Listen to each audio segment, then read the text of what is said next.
ni kujitofautisha na wengine. Don't be like everybody else. Usiwe kama kila mtu. Kuwa tofauti. Kuwa na uthubutu wa kuwa tofauti.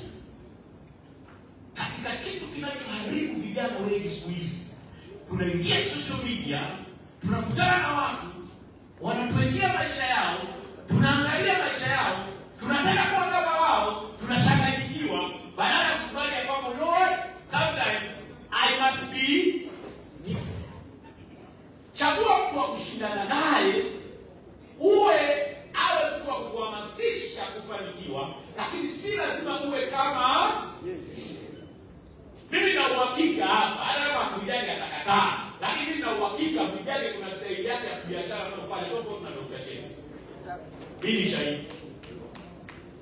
Mjane nishemishe. Bila hivi bwana atakusanya watu, watafanya hivi. Mimi Dr. Cheti siendi. Umemsema hapo wewe, sije kuona. Alimuinspire. Sio? Lakini jamaa akanitafuta, akajipata kwa staili. So wote hamna anayegombana na mwenzake. Unaenda sawa sawa? Mimi nafundisha saikolojia hapa mjini. Lakini kuna vitu ambavyo mimi ninavyo tofauti kabisa na watu wengine. Kwa hiyo kuna maeneo wao wanaitwa mimi siiti. Halo? Sina ugomvi nao. Ila kuna maeneo lazima utaniita mimi. Hebu ngoja ndani yako kudai na kutofautisha na wengine. Be exceptional. Usiogope kuwa tofauti.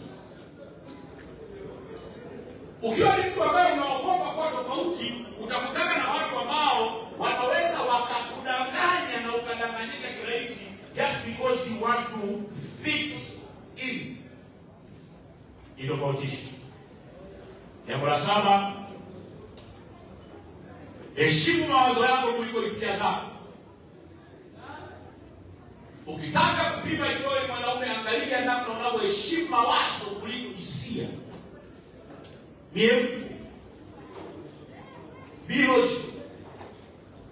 Ukiwa na wazo lako, liheshimu kuliko hisia zako. Wanawake ndio wanaheshimu hisia zao. Sisi hatuheshimu hisia zetu. Tunaheshimu mawazo. Halo? Mwanamke anaweza kuamka asubuhi akahisi upendi. Yaani anasema jamaa mbona kama nipendi. Akahisi. Na akakaa na wazo, mimi naona unipendi. Kwa nini? Basi tunajisikia. Halo?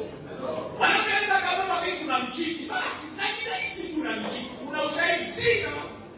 Ni aibu mwanamume kwanza kuhisi unachitiwa.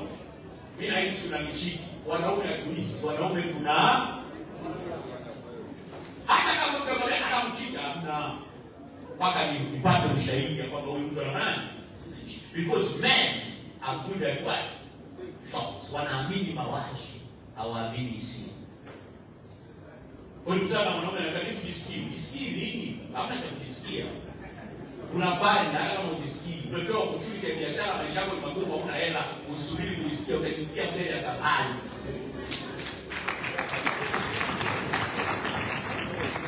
Unajisikia vipi? Opportunity hii hela una.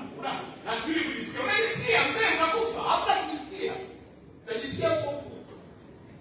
Tunaingia kwenye opportunity tunafanya. Sio swala la kujisikia. Kwa mwanaume alafu unaheshimu sana hisia zako, uoza. Ni kweli wakati unaamka umechoka, lakini kama mwanaume unafanya wewe uchovu tutaushughulikia baadaye. Sasa hivi mwingine nani? Endelea. Mabega yako, heshima mawazo yako, achana na hisia zako.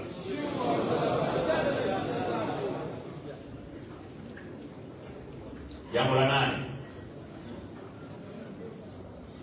la 8. Kipimo cha kwamba wewe ni mwanaume ni uwezo wa kuwa mwasi. Uwezo wa kuwa mwasi. Hebu sema mwasi. Uwezo wa kuasi fikra, itikadi na mitazamo ambayo unaona haileti tija kwenye maisha yako. Kama una fikra, una mitazamo, una itikadi